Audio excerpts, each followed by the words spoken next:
Mafex just dropped some absolute bangers at the latest event. And trust me, these reveals could be game changers for collectors. Today, I'm talking about the ones that had me hyped the second I saw them. Let's kick things off with the big shocker, Lobo.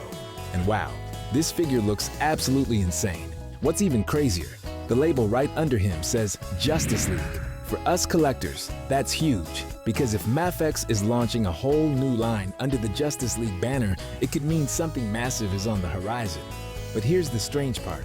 Out of all the iconic Justice League members, they could have chosen first the classic top 15. You know, Green Lantern, Martian Manhunter, Black Canary. They went with Lobo, an anti-hero often painted as a straight-up villain. That's suspicious, but in the best way possible. To me, this signals that this line won't just be the main heroes. We might get heroes, villains, anti-heroes, anti-villains. The entire Justice League universe built out in figure form. And that's exactly the kind of expansion collectors dream about. Now, looking at Lobo's design, the vibes are pure Simon Bisley 90s artwork. The outfit, the grit, even his dog looks like it's been pulled straight out of those legendary pages. I just really hope they throw in Lobo's iconic space bike as an accessory. Because come on, that would make this release absolutely perfect. I absolutely love that Mafex is leaning into these classic, most iconic looks for this line. If they stick with this approach for future releases, just like Mattel nailed it with DCUC, it could be incredible. The costumes give me serious Justice League Unlimited vibes, but with that sharp comic-accurate detail we all love. Imagine a full-on, comic-accurate Justice League roster on your shelf. Green Arrow, Zatanna, the Hawks, the Flash, even a proper Justice League International setup. And hey, if they throw in a dedicated Lantern Corps wave down the line, man, the possibilities are endless, and I am here for it. Now jumping over to the X-Men line, and Mafex did it again. They revealed Maverick, and I gotta ask, of all the X-Men characters they could have chosen, Beast, Colossus, Nightcrawler, they went with Maverick, another anti-hero. Seems like a pattern, right? Deep cuts like this say, we're building a real roster, not just the poster boys. For X-Men, Maverick telegraphs big Weapon X world building. Wolverine, Sabretooth, Omega Red, maybe even Lady Deathstrike and Deadpool down the line. And honestly, if that's the plan, I'm all in for it. And speaking of X-Men, they also revealed a new Gambit variant. And at first glance, the color scheme totally threw me off. I couldn't quite place it at first, but it feels like one of those classic print quirks from the old comics, where limited ink options caused colors to shift, like brown turning red or silver leaning into blue. It's the same kind of thing we saw with Rogue's jacket, originally meant to be brown, but often printed with a greenish tone due to the limited color range back then. And now, in the current X-Men 97 series, they've fully embraced that green tone as part of her look. And speaking of the 97 series, here's the cool part. Gambit's colors actually give off a strong 90s animated series vibe. While still staying comic accurate, it's like Mafex is giving us the best of both worlds. A figure that looks like it came straight out of both the comics and the cartoon. I love that Mafex is serious about giving us more than one kind of comic accuracy, so collectors can choose the version that matches their preferred era or style. This is perfect for those who want to recreate their X-Men animated series, but with a comic-accurate twist. Jubilee is a great example. Her yellow gloves fit the animated series look perfectly, while still being true to the comics, since she's worn both blue and yellow in different appearances.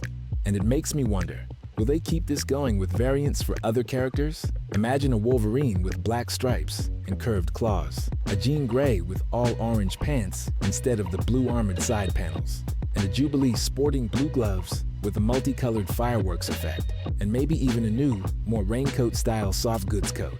That would be another amazing deep cut for the line.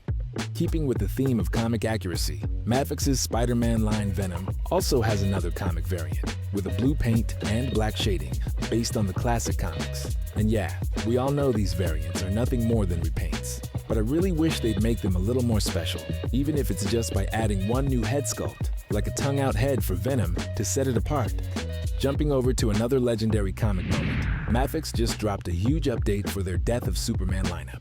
Doomsday is now fully painted, and he looks absolutely awesome. Every detail just pops, but they didn't stop there. They also revealed a battle-damaged Superman from their epic fight, complete with a very nice, and honestly, pretty smart, diorama base. It even comes with the torn Superman flag cape, making it feel like a full display piece, straight out of the comics. I can't wait to see what other characters from this storyline Mafex might tackle. I'd love to see their take on Booster Gold, Ted Kord, Fire and Ice, and Guy Gardner in figure form. And let's not forget Lois Lane. That would really round out the display and bring the whole Death of Superman world to life. And it's got me even more excited for what's next. Speaking of which, Mafex also revealed a whole new Superman from the Superman for Tomorrow comics. Once again, based on Jim Lee's art, just like the Hush version. I'm hoping this one stands just a bit taller than the Hush release. The coolest part? It comes with an eagle base from the Metropolis building, acting like Superman's counterpart to Batman Hush's Eagle Gargoyle. Now that we've got a modern Jim Lee Superman to go with Batman, all we needed was Wonder Woman to complete the Trinity, and Mafex delivered. They revealed their first ever comic-based Wonder Woman, also from Superman of Tomorrow, which perfectly completes that modern Jim Lee aesthetic. Now, this isn't my personal favorite costume for her, but I'll take it. I still hope they eventually give us a classic Wonder Woman, because that's the look I prefer. And with Mafex also putting out the black suit Batman Knight Crusader, a solid definitive Batman in my opinion, I'm crossing my fingers will one day give us a clean, undamaged Superman from his battle with Doomsday someday. Now, circling back to Wonder Woman, judging by her outfit, it looks like she might come with a soft goods cape as well. It's not shown here, but the source material and that metal clasp on her shoulder definitely hint at it. Moving on to other reveals, Mafex finally showed us a painted Ra's al Ghul from the Hush line and Batgirl from the flashback pages of Hush. I'm super excited about this. I love that they're including characters from those flashbacks. Batgirl's look here is fantastic, classic in spirit, but with a modern art style. We've already got Huntress, and now Batgirl is on the way. All we need is a Black Canary from the new Justice League line to complete the Birds of Prey. Now, let's jump over to the movie lines. And wow, I'm seriously excited for this. I've been holding out for a Mafex version of Deadpool and Wolverine, and it's finally happening. Sure, they're over a year late, but you can tell they've made up for it by packing these figures to the brim with accessories. We're talking Dogpool, a golden eagle gun, an extra arm with Wolverine claws, and even an adamantium bone piece. It's the kind of loaded release that makes you forget the weight. And honestly, I'm just glad I didn't settle for another version, because this one looks like it's going to be definitive. And for my final pick, Black Manta from the Aquaman movie.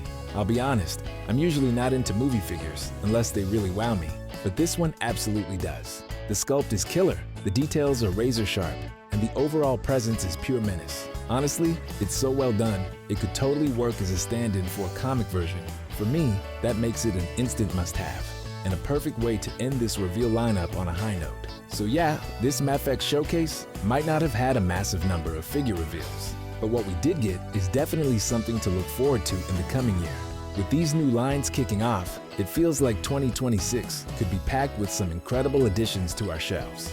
Now I want to hear from you. Out of all these reveals, which one's your must-have? Are you going all in on the classics or grabbing something from the movie line? Drop your thoughts in the comments and let's geek out together.